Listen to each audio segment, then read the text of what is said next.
Oh, hello everybody, this is Bante Joe here, and I'm just here at the Dhamma Kuti, and thought to record a short Dhamma discussion for the internet. So I thought I could start with just a little meditation, so you can lean forward a bit and arch your spine, and look about 3 feet in front, and close our eyes. And can spread thoughts of goodwill to our right hand side, wishing may all beings to my right be happy and at ease. May they put in place the causes necessary to be happy and at ease. And we can make the mind infinite, can make it unbounded, all the way to the ends of the universe and beyond, in every dimension. May all beings to my right be happy and at ease.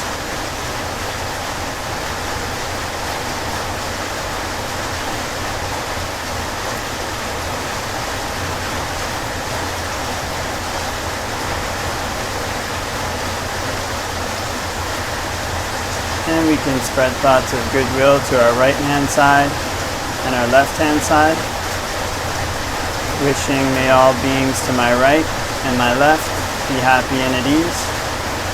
May they put in place the causes necessary to be happy and at ease.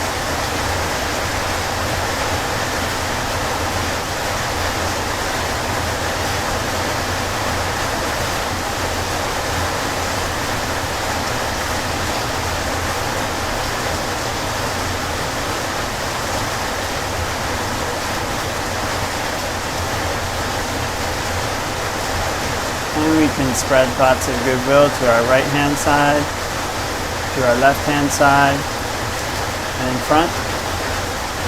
May all beings to my right, my left, and in front be happy and at ease.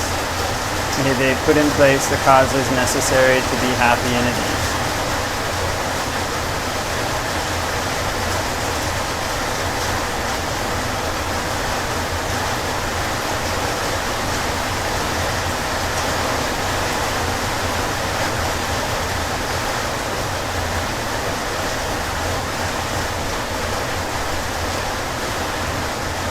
And we can spread thoughts of goodwill to our right hand side, our left hand side, in front, behind, in all 4 directions.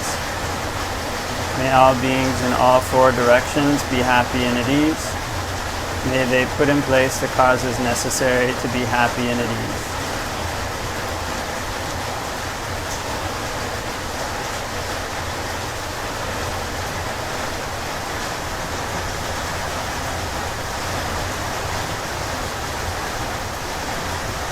And we can spread thoughts of goodwill to our right hand side, our left hand side, in front, behind, and above.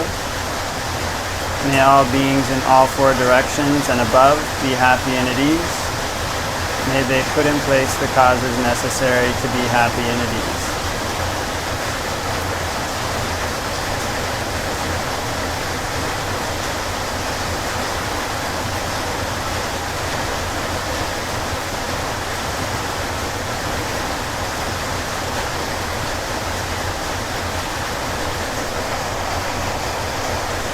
And we can spread thoughts of goodwill to our right hand side, our left hand side, in front, behind, above, below, all around in every direction, everywhere.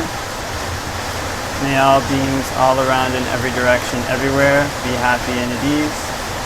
May they put in place the causes necessary to be happy and at ease. And we can make the mind infinite, can make it unbounded, all the way to the ends of the universe and beyond, in every dimension. May all beings all around everywhere be happy and at ease.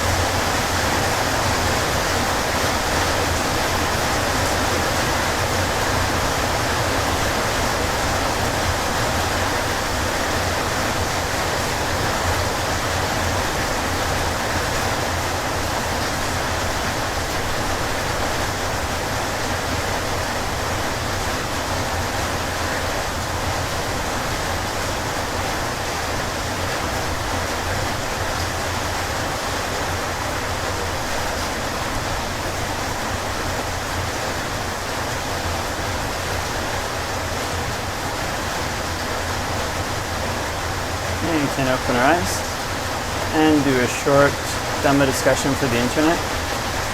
Namo tassa bhagavato arahato samma sambuddhassa.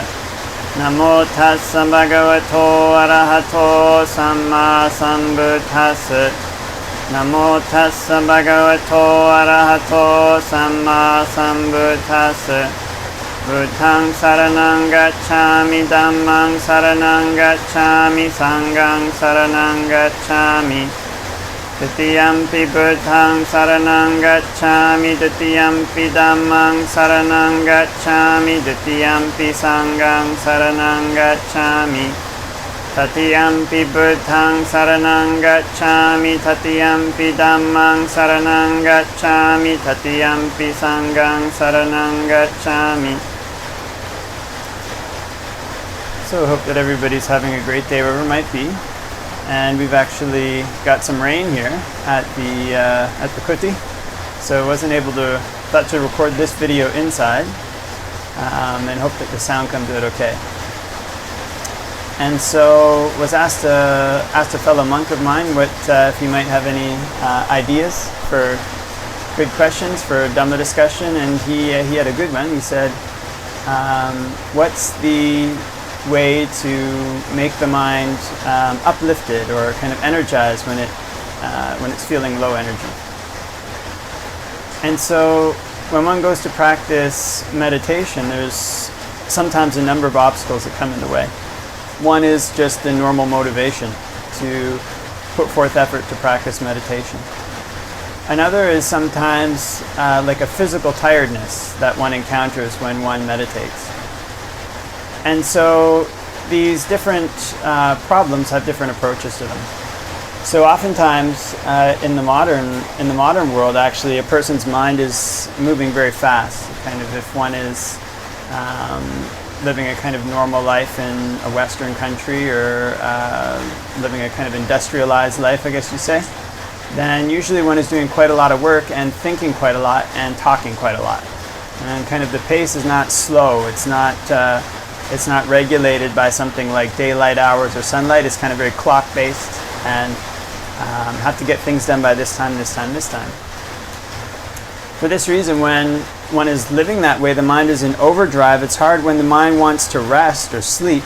It needs to kind of have its thoughts slow down so that it can have a restful sleep. Kind of thinking prevents or disrupts or limits the ability of the body to get sufficient rest. And so for this reason, when a person is living a lifestyle like this, sometimes they'll sit down and meditate, and immediately when sitting down to meditate, they'll fall asleep. So I remember when I first started meditating, I would go to a Zen temple, and they had this afternoon service on Saturdays, I think.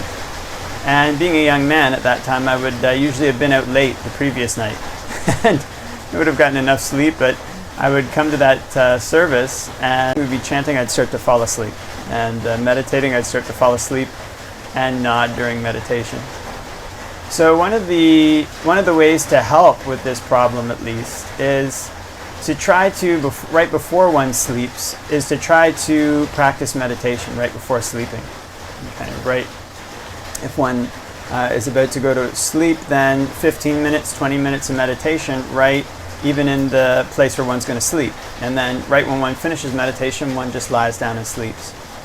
And what this does is it carries over the habit of the mind to focus on one object. More or less, it carries that inclination into sleep and makes sleep much more restful because the mind isn't spinning so much.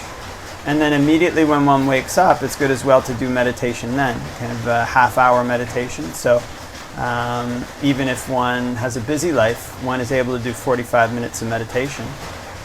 And if one, of course, is a monastic or something and has more free time, then one can devote more time to that. But this is what's recommended by the Buddha, is basically collaring one's sleep.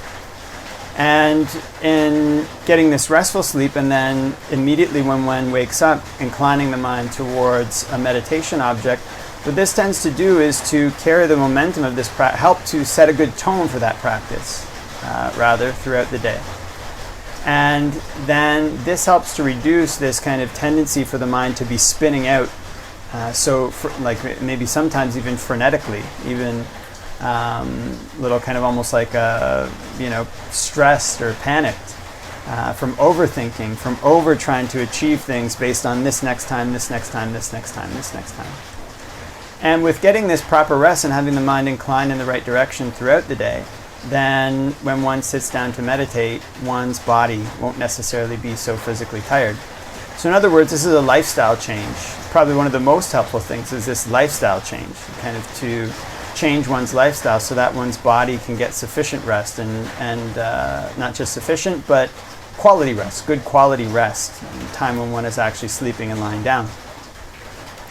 And then also when during the day one's mind is not so stressed out and spun out, then when one sits down to meditate, the body won't take that opportunity when the mind gets a little calm to just, repair itself or get some good quality rest. Regarding motivation, this kind of thing about how to motivate oneself to meditate, an important thing with kind of one of the things that can really help with motivation is basically to know why one is doing something. And one has to have this very clear idea of what it is one wants and why one's meditating. So there's various levels to this. If one, for example, has heard that meditation is peaceful and just wants to try to get a little peace from meditation, can be a good motivation. But the thing is that sometimes one sits down to meditate and the mind isn't peaceful. One doesn't have like a peaceful, calm feeling during meditation. It's more like a struggle. And so if this is the sole motivation, then when those times come, then one's meditation will seem unfulfilling and one will be unmotivated to do it in the future. If one has maybe a little bit more of a longer term perspective on meditation, like for example people who go to the gym, they don't just go to the gym for the endorphins or expecting that they'll get endorphins that minute they start lifting weight. The better motivation might be to have like a healthy functioning body. And people know that this takes time, and kind of keeping the body in good health. And so it's not something that will come in just one day. So if one goes to the gym with this kind of attitude in mind, then even if one has a workout where one doesn't feel particularly energized or motivated, one sees it as part of this larger picture goal. And one knows one can't neglect the smaller pieces of that goal if one really wants to have the larger piece. So having this kind of larger picture motivation and putting one's desires on this bigger picture to a certain extent can help quite a lot. And similarly in meditation, I guess possibly a step up from that goal of just having pleasant feeling would be to have a goal that one wants to have a healthy mind, kind of a happy mind. It's kind of a more long-term project. Basically taking an attitude towards the mind like one would take towards the body, trying to make it healthy, knowing that one basically has to maintain it, keep this kind of maintenance routine, keep this exercise routine where one focuses the mind on wholesome objects. But even a step further to that, and the motivation that the Buddha recommends is that basically one can develop this very strong desire or ambition. I want to find a happiness that's true. The purpose of my life is to find happiness. I want to find a happiness that's true, that isn't always running away from me or something that I can really lean on. And this is the highest motivation to practice meditation, and the one that can give the most power to overcome the kind of the laziness that might come up or the lack of inspiration that might come up. Because one sees the danger, or one can train one's mind to see the danger in the prospect of having to suffer over and over again without finding any way out. And it's kind of the motivation in the Buddha's teaching, basically to try to find a way out of samsara. And we have this time. One has this time right now, or available right now to meditate. One doesn't know if next week one will die, the week after that, next year one will die. And so one wants to use as much time as possible. It's kind of like a person who's kind of stumbled into a room full of treasure. Like these old cartoons or movies that were around when I was young, sometimes they'd find rooms full of treasure, but there'd be some trap, and they could never stay in the room full of treasure for forever and just collect as much as they wanted. Once they found the room full of treasure, maybe not never, but most of the time, most of the time, there would be some reason they had to leave it very quickly. Some kind of flood or some trap would come up and force them to leave. And in a similar way, a person's life is trapped. It has these kind of what they call, we used to call booby traps. It's kind of hidden traps that are going to come and close the amount of time that one has to spend in that room full of treasure. And this kind of booby trap is aging and death. It's kind of built into the body. There's basically no way to escape it. And so at the end of one's life, one wants to look back on one's life and think, I've spent my time the very best way that I possibly could.